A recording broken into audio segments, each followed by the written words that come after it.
You're listening to The South Stands, a Buckeye football podcast by Ohio State fans for Ohio State fans on Apple Podcasts, YouTube, Spotify, and SoundCloud.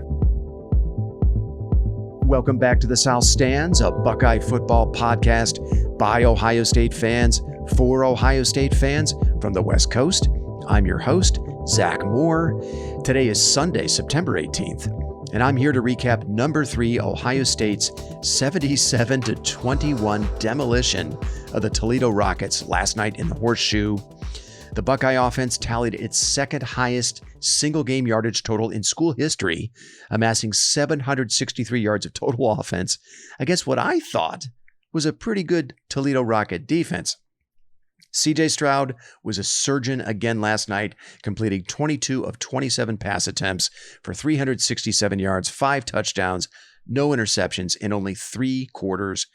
And Ryan Day showed us just about everything in his playbook, including several deep throws to his tight end, Cade Stover, a touchdown run in the red zone out of the I formation with 3 tight ends. It's been a while since we've seen that. A jet sweep to Mayan Williams, and a fullback dive for a touchdown in the third quarter by Mitch Rossi. I mean, I think you have to go all the way back to the Cooper era to see a play like that. And of course, there were all the usual fireworks in the passing game from the Ohio State receivers who took turns dazzling us with near impossible catches, especially along the sidelines. Marvin Harrison Jr., Julian Fleming, and even Cade Stover all made spectacular grabs. Again, these were along the sidelines. Harrison Jr. had 2 such catches that both went for touchdowns, one in the corner of the end zone for his first TD of the night, and then the other in the back of the end zone to put Ohio State up 35-14 in the second quarter. Harrison got both feet down each time. Look, I want to see Harrison do it against better competition. I want to see him do it, consistently over, 5, 6, 7 game stretch. But right now, Marvin Harrison Jr. looks about as good as any receiver to play at Ohio State. I don't even think that's hyperbole. Now, the Buckeye defense gave up a couple of big plays in the passing game to Toledo quarterback Daquan Finn, who, by the way, looked like a mini version of Michael Vick. I was very impressed by Finn. Finn threw a 50-yard touchdown pass on the run to Thomas Zeros in the first quarter and a 40-yard touchdown pass to Jerwan Newton in the third quarter. But outside of those plays, I thought the Buckeye defense was pretty good, limiting the Toledo offense to 307 yards of total offense, forcing 2 turnovers, registering 9 tackles for loss, 3 sacks. Despite being down 3 starters, including Mike Hall, Josh Proctor, and Tanner McAllister, who, by the way, Ryan Day said all would have played if needed. Hall, Proctor, and McAllister were not listed on the availability report, but did not play out of what Ryan Day said was out of an abundance of caution, basically. He said that in the postgame. So overall, I thought it was a good night for, I suppose, a shorthanded Ohio State defense facing a pretty dynamic player in Daquan Finn. On these postgame pods, I normally like to tick down my list of things I liked and I didn't like. But after a 56-point win over what I still think is a pretty good MAC opponent, I think Toledo's probably better than 6 or 7 Big Ten teams, to be honest. But after a convincing 56-point win over a pretty good opponent, I think I'm just going to mention a few things that really stood out to me, and then I will let you all go about the rest of your Sunday. Now, I said in a preview pod on Tuesday that I thought Ohio State did not look like a fully formed national championship contender yet. Last night, I thought the Buckeyes finally looked like one. It was the first time all season they executed at an extremely high level in all facets for the better part of 4 quarters. There were, a couple of hiccups that I mentioned on defense, the 2 long pass plays for touchdowns in particular. But I'm much more inclined to chalk plays like that up to a pretty unique athlete in Daquan Finn. He also had a pretty awesome touchdown run. I'm much more inclined to chalk that up to an exceptional athlete in Finn just making plays. And not, to anything that's, wrong with the Ohio State defense. I don't think Ohio State's going to face another athlete like Finn at the quarterback position for the remainder of the regular season. I don't even think J.J. McCarthy at Michigan has quite the level of athleticism that Finn brings to the table. Now, Ryan Day said in the post-game press conference they had a really good week of practice and they emphasized great execution throughout the week. And I think that's exactly what we saw last night. I think, the best evidence of that was Ohio State committing only one penalty for 5 yards. I believe it was a false start well after the outcome of this game had been decided. Ohio State came into last night ranked in the 100s in penalty yardage. So we saw a lot of great execution, not a lot of mistakes. They'd really cut down on the penalties, which is something I said in the preview pod I wanted them to see, or that I wanted them to do. So much better execution out of Ohio State yesterday. They, to me, for the first time this season, look like a fully formed, or mostly fully formed title contender. It was good to see Jackson Smith and Jigba and Julian Fleming back on the field last night. Neither of them were really needed, as it turned out. Smith and Jigba finished with 2 catches for 33 yards, and I don't believe he played after halftime, again, out of an abundance of caution, as Day said. Fleming finished with 22 yards on 3 catches, but for 2 touchdowns. It was especially good to see Fleming contribute. It's been a long road for him, and hopefully he can stay healthy and finish out the rest of the season.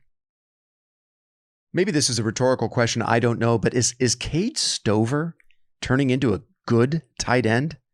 3 catches for 83 yards last night. I thought he blocked really well. On the season, Stover has 8 receptions for 137 yards. He's averaging 17 yards a catch. I mean, coming into this season, a tight end was probably the only question mark on this offense. But right now, Stover looks like a player who might make an all-Big Ten team. I don't want to get too far ahead of myself. I want to see him do it against better competition. But he looks way better than a converted linebacker and a player who's only supposed to be throwing blocks in this offense. He looks like he actually might be a legitimate weapon for this offense. I also thought last night was probably the best performance of the season so far by the offensive line. Now, I said it in the preview pod, Toledo brought a pretty good front seven into this game.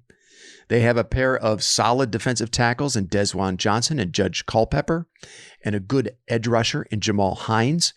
They came into the game number 1 in the country in defensive yards per play now, albeit against some pretty lousy competition. But last season, Toledo finished 13th in the country in that category, defensive yards per play. Again, we got to qualify it. It was largely against a max schedule. But my point is, this was not an incompetent defensive front that Ohio State faced last night, and the Ohio State offensive line completely dominated them. I mean, just really imposed their will on the Rockets.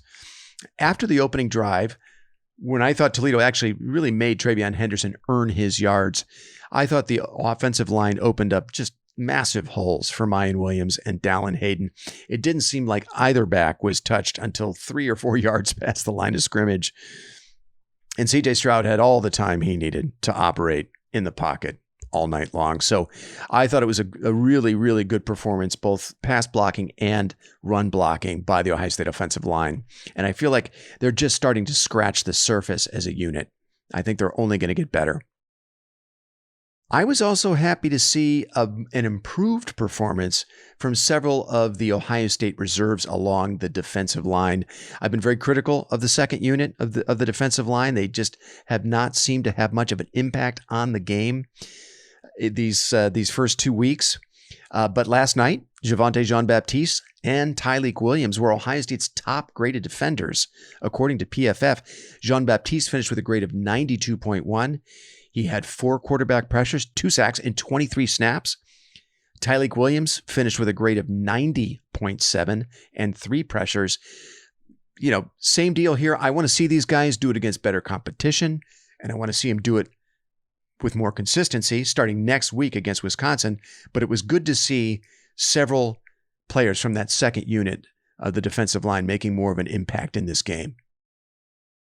I've been complaining all season about the limited touches for Trevion Henderson, but after watching him limp off the field early in the first quarter after Ohio State's first touchdown drive, now I understand why the coaching staff has been so cautious with his workload. It looked like Henderson sustained some sort of foot or ankle injury on the opening drive. I'm not actually sure how or when that happened because he looked totally fine after scoring on that 7-yard touchdown run.